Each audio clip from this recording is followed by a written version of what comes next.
বিয়ে বাড়িতে চলে এসেছি, বউয়ের দেখা নাই। আর বিয়ে বাড়িতে আসতে গিয়ে আমরা যে এরকম বিপদে পড়বো ভাবতেই পারিনি। আজকে ছিল আমার বাবার মাসাতো ভাইয়ের মেয়ের বিয়ে, অর্থাৎ আমার কাকাতো বোন। সম্পর্কটা পেঁচানো হলেও আসা যাওয়া আছে, এজন্য তাদের সঙ্গে আমার আত্মীয়তা ভালো। বিয়ের দাওয়াতে যাওয়ার জন্য প্রমিথিউসের বাবা স্কুল থেকে ছুটি নিয়েছে, আর আমি তো সকাল থেকেই প্রস্তুতি নিচ্ছিলাম কখন যাব। হঠাৎ করে এমন বৃষ্টি শুরু হলো, আমাদের যাওয়ার আর উপক্রম নেই। 12টার দিকে বৃষ্টি একটু থামতেই আমরা বেরিয়ে পড়লাম মোটরসাইকেল নিয়ে। আমরা একটা শর্টকাট বাইপাস ধরলাম, এটা হচ্ছে ফরিদপুরের এসি রোড। কি বলবো রে ভাই, এই রোডে আসলে এত বাতাস, একদম এসির বাতাসের মতো। আর লুকটা দেখো, চারপাশের ভিউটা জাস্ট অসাম। রাস্তায় যেতে যেতে আমি দেখতে পেলাম 100 বছরেরও পুরাতন একটা বট গাছ। এই গাছটাকে ঘিরে ছোটবেলা থেকে আমার অনেক জল্পনা কল্পনা ছিল। এটা হচ্ছে আমার মামাবাড়ি যাওয়ার রাস্তা।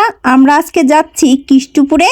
ছোটবেলায় আমি আমার মা বাবার সঙ্গে যখন এই রাস্তা ধরে মামাবাড়ি যেতাম, তখন আমার খুব ইচ্ছে হতো এই গাছের জট ধরে একটু ঝুলুন খাবো, কিন্তু সেই ইচ্ছা আমার কখনোই পূরণ হয়নি, কারণ আমরা যেতাম বেবি ট্যাক্সি বা সবুজ বাংলা গাড়ি করে।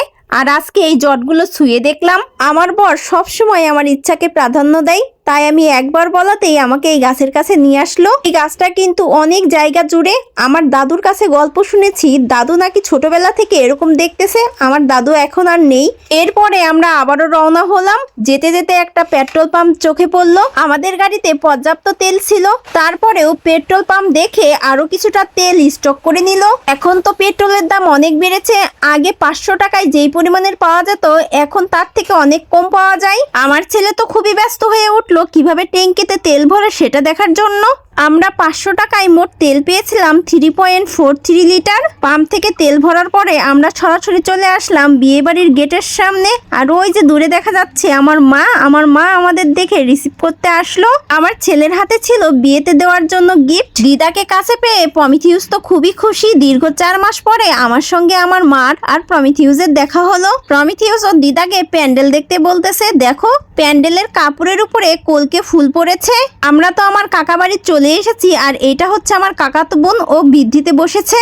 আমাদের মধ্যে কিন্তু বিয়ের আগে 3-4টে রিচুয়ালস থাকে। প্রথমে কালী পূজা, এরপরে হলুদ কোটা, তারপরে আসে বৃদ্ধি।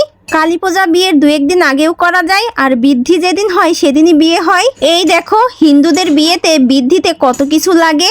আর আমাদের বিয়ের কোণে কিন্তু খুবই সুন্দরী, ও অনার্স ফার্স্ট ইয়ারে পড়ে। বিয়ে বাড়িতে এসে মামির সঙ্গেও দেখা হয়ে গেল।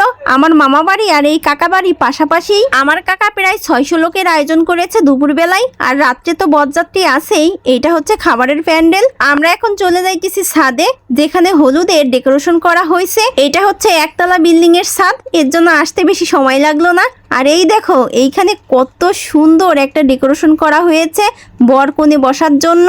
আজকে কিন্তু আমার মা ক্যামেরাম্যান। মার হাতে ফোনটা সুন্দর করে ধরিয়ে দিলাম, বললাম আমাকে একটু ছবি তুলে দাও।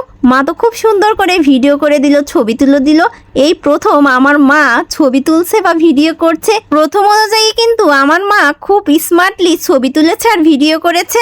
এরপরে আমি আমার মায়ের সাথে ছবি তুললাম। এখন বাজে 3:30। প্রচন্ড খিদা লাগছে, এর জন্য খাবারের মেনুর কাছে চলে আসলাম। আজকে কিন্তু বিয়ে বাড়িতে অনেকগুলো পদ রান্না করা হয়েছে। পোলাও, ডিম, রোস্ট, খাসি, রুই মাছ, ডাল, ভাজি, সালাদ, দই। একটা খাওয়া শেষ হলেই আর একটা খাবার দিচ্ছে, এর জন্য পুরোটা তোমাদের দেখাইতে পারলাম না। খাবারগুলোর টেস্ট অনেক ভালো ছিল। প্যান্ডেলের খাবার শেষ করে আমরা দইয়ের গ্লাস হাতে করে চলে এসেছিলাম হলুদের ওইখানে। এখানে বসে বসে রিল্যাক্সে খাওয়া যাবে। আমাদের বিয়ে বাড়িতে ঘোরাঘুরি শেষ। এই যে মামিরা সবাই আসছে আমাদের আগাই দেওয়ার জন্য। যাওয়ার সময় সবাই কিন্তু আমাকে বিদায় জানালো। তো এখন বাড়ির উদ্দেশ্যে রওনা হচ্ছি। সবাই ভালো থেকো।